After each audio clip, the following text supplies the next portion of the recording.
here we go. I endured your trials. Now what do you have for me?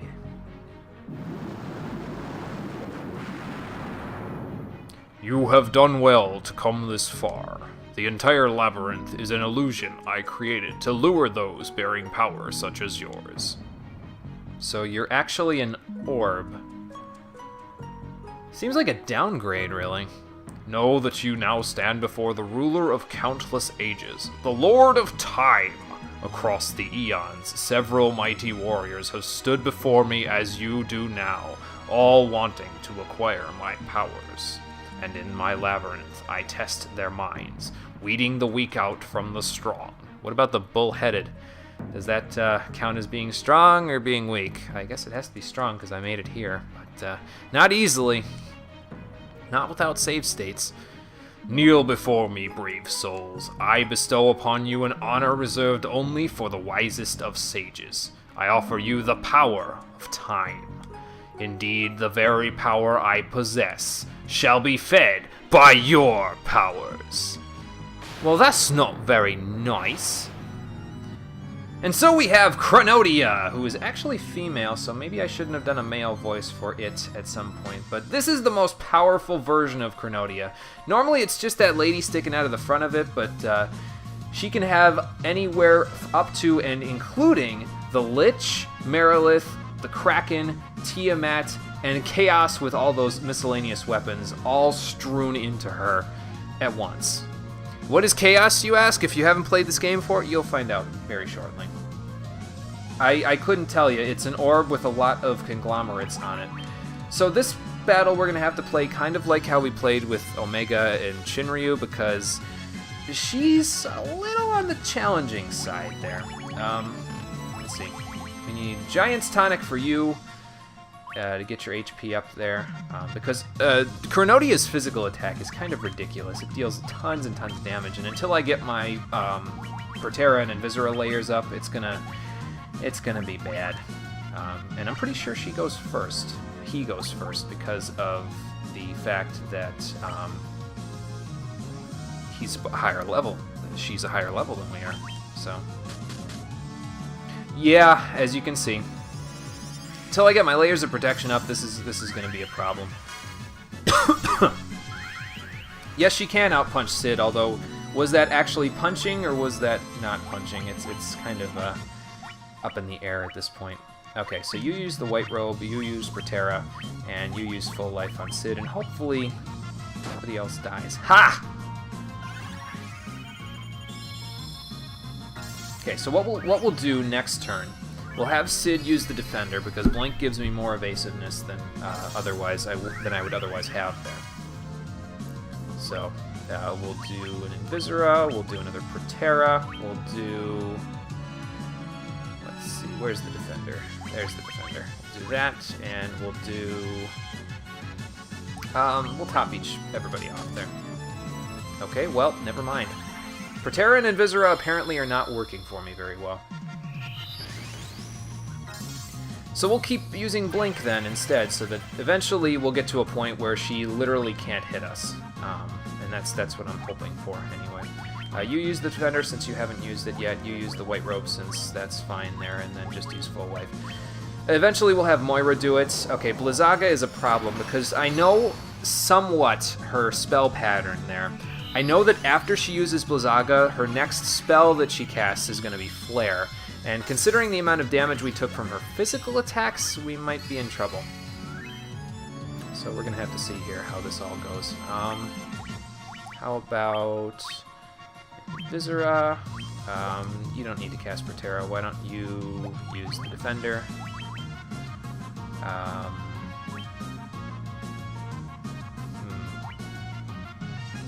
Perhaps that wasn't the smartest thing to do.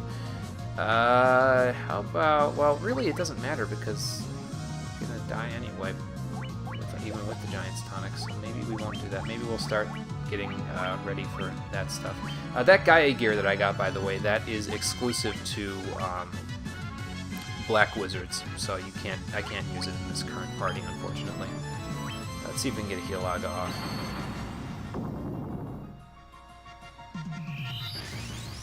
Probably considering Neo X-Death is a conglomerate of that kind too. I should mention, every 5 turns she uses the Seal command, and what the Seal command does is it prevents you from using one of your commands there. So she may have locked off my attack command. She did lock off my attack command. That's fine. She could lock off your magic command. She could lock off a whole number of things, and it's kind of annoying, actually. But we'll figure it out. You use the defender this turn because I don't need you getting hit. Then I can't bring people back. Ha! But basically, eventually I'll have enough of these buffs stacked to where she just won't be able to hit us anymore. So. And we'll just go right down the line. We'll just have people keep using the defender.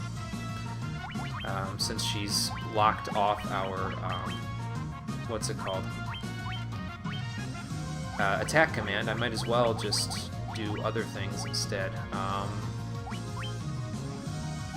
Toss a Giant's Tonic his way. And that should bring him to 999 actually. Actually, you know what? Use the White Robe instead. Do that. Because I still have my magic command, and that will help a little bit. I can cast another Patera. Okay, that's a little better. Not much better, but a little better.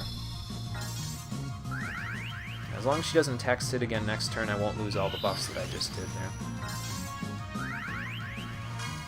So, I think a Kiraja is in order at this point, so that's what we're going to do. Let's start getting Sid ready, actually, now that I think about it. It's probably... you know what? You were using what? The White Robe? Use Temper on Sid instead. And haste him. Sid, you use the White Robe, and then a Kiraja is in order. Ha! Gotcha! Now, Norn has so much evasiveness that it doesn't even matter.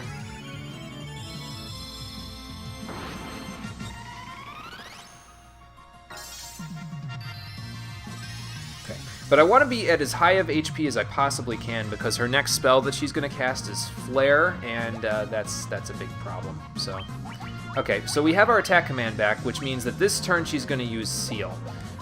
We want to do whatever we can in terms of our buffing now because she might lock my magic command next turn, and that would not be good. I think another Invisora would be good. Ha!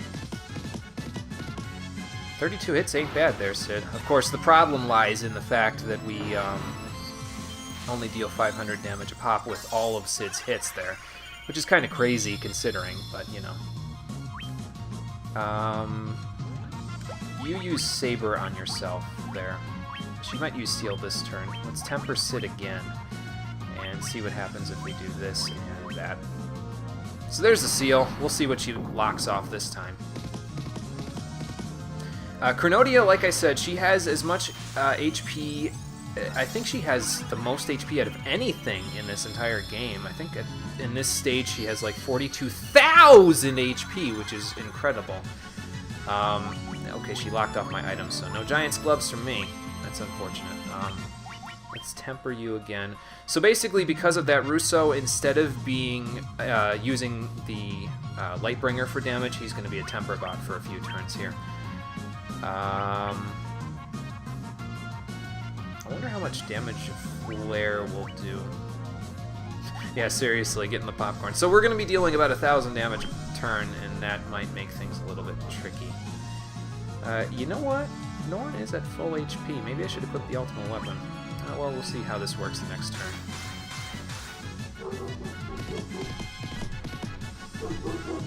Okay, well, 1,500 damage per turn isn't that bad. We'll see how much I get on my diminishing returns with Temper there. You can stack it, like I said previously, up to 4 times. So because of that... Oh, hey, we can change our weapon here. Not bad. How much... Okay, let's give that a shot. Norn, you're using the most powerful weapon in the world. Use it wisely. I'm just going to keep stacking Invisora. Because if we get hit, that's a problem.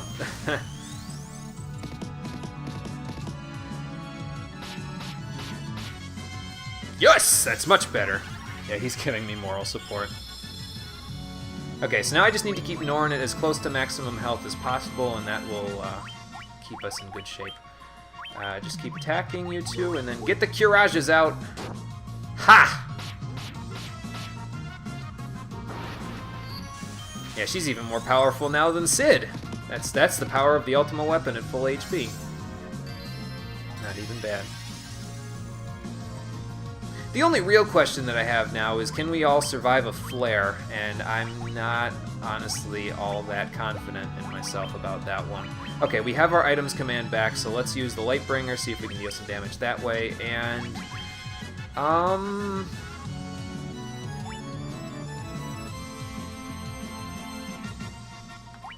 do we have...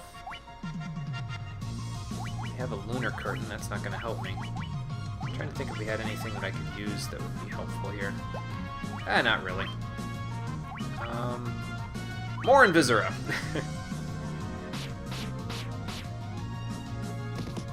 So yeah, you're really not supposed to fight this boss at this point. Unfortunately, the fight at this point comes down to me stacking evasiveness until she can't hit me anymore. We'll see if I can survive a flare. If I can survive a flare, then fine, I'll admit the fact that you can fight this time. But flare does not miss the whole party. Flare, being a spell in this game, cannot miss, unfortunately. So, yeah.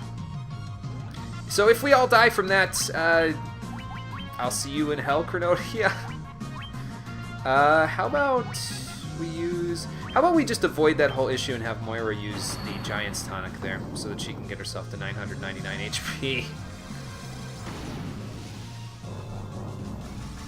So yeah, if people die from Flare, I'm going to have to restack buffs, and that's just going to be unfortunate. I might not even restack buffs at that point, I might just go from there. Okay, so Moira's at 999, not bad. And we're doing pretty good damage, so that's good. Can't use items again. Okay, how about you use Cura on Moira there. And she can keep stacking Invisora. Ha!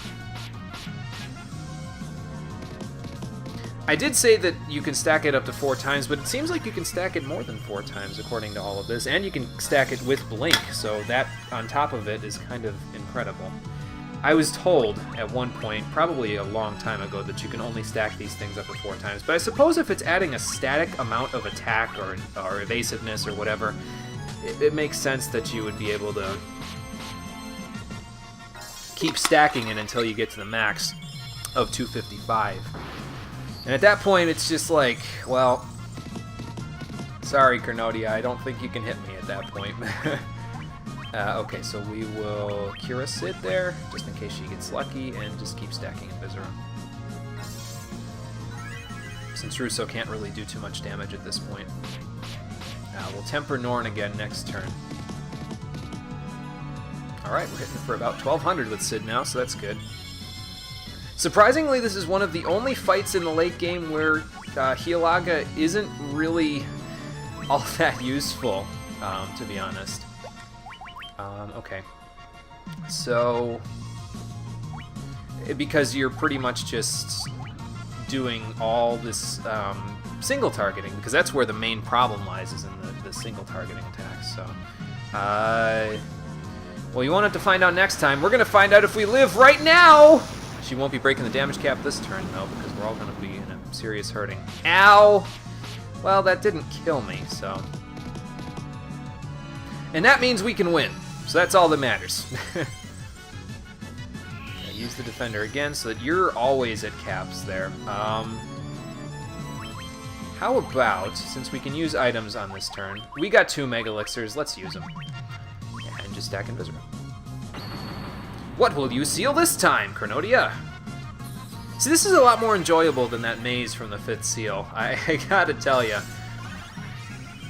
And like I said when I fought Shinryu, that's a cool fight call, by the way. You should go and watch it if you haven't seen it yet. I'm gonna... actually, you know what? Don't go watch it yet. Oh, she sealed my attack command. Damn you! Because I'm going to spotlight it, I'm going to put it in a messing with video here, but it's like with Shinryu, as long as you can manage the health and everything like that, then it's fine. It's just being able to manage the health that sometimes becomes a problem. How about White Robe and just temper us up again. Actually, you know what? now's probably a good time to use those curtains that I've got there. So let's use those light curtains. She won't use Flare again for a while now, by the way. It's part of her... according to the wiki, she has an order in which she casts these spells. And so now, eventually, she's going to cast Haste on herself. And I'd like to kill her before she gets to that point, because that's just would not be good for us at all. So let's get all on ourselves, because why not? I mean, it stacks with all of the extra elemental protection gear that we've got, so that should help a little bit. And I'm waiting to use my attack command to kill her anyway, so what else am I going to do? Twiddle my thumbs. And now we will use attacking items. Yeah, we don't want her moving at the speed of yes. We want her moving at the speed of absolutely not. So that's how we're gonna handle this. Okay, Judgment Staff a go-go. She also has abilities that the Four Fiends used, but it's mostly harmless in those cases. I think the worst one she can use is Poison Gas, which at this point does about 200 damage to the entire party, 250. That's no trouble.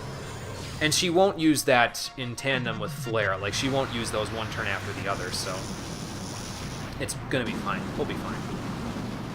After we throw nukes at her for about 5 minutes until she gives us our attack command back.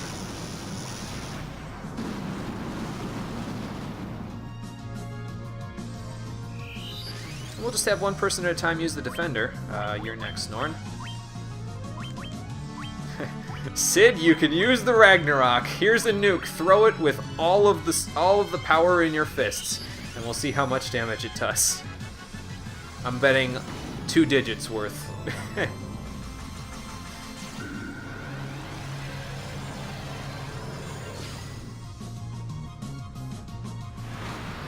Let's see it. The most powerful nuke in the world! Sid, you threw it 50 feet too far. Oh, hey, that's not bad, actually. 242 is pretty good. Did he do more with that than Norn did when she threw it? I'm gonna have to check now. Hold on. Lightbringer. Wait, no. You need to use the Defender there. So... Sid, you use the Judgment Staff, and you use the Lightbringer because you've got a Sage's Staff equipped as well. I might have had my attack command back there. I wasn't paying attention. I'm too busy testing. Yeah, Sid did more damage with the Ragnarok than Norn did. That's weird. I wonder why. Huh. And here I've been using it all wrong. I figured it was tied to intelligence, but maybe it's not tied to intelligence.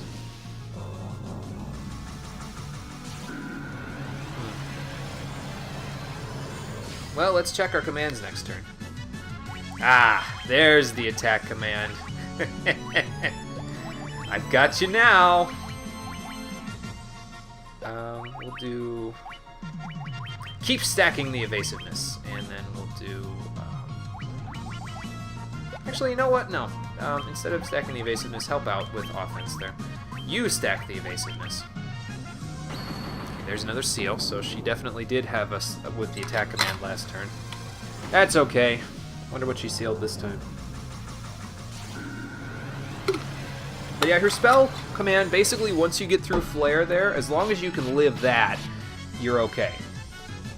And once you get all of your buffs on and you've stacked your evasiveness sufficiently and all of that stuff, you're fine. It's just getting to that point that sometimes is hard. Okay, so she sealed the magic command. That I'm okay with because I can just keep doing that, basically. Maybe we'll use the rune staff. Hey, I did it at a handy time because she's using Thunderbolt on us. Yeah, that's not going to do enough. And actually, we might almost have her. I mean, like I said, she had 42,000 HP, but we've been dealing like 1,000, 1,500 damage with each character that has physical attacks here, a pop. So we might actually be pretty close. I'm not sure how close yet, but we'll see. And Rune Staff again. Maybe we'll get the Rune Staff off before Norn attacks again. We'll see.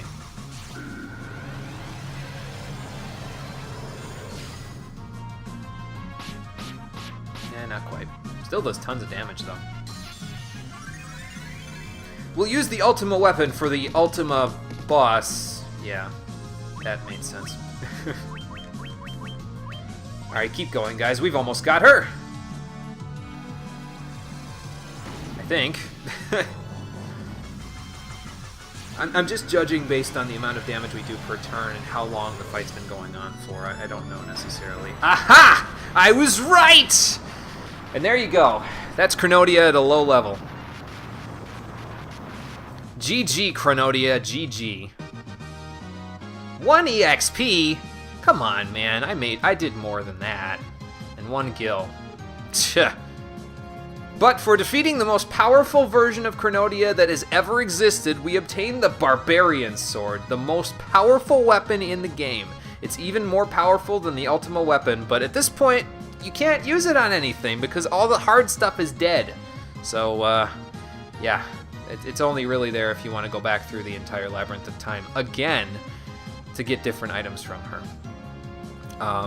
You can get different items from her, by the way. If you get a bunch of red seals in the dungeon, it changes the form that she has on her. She could have, like I said before, just the Lich, just Merilith, just the Kraken, just Tiamat, the Lich and Merilith, Kraken and the Tiamat, or all of them at once, like she had right there.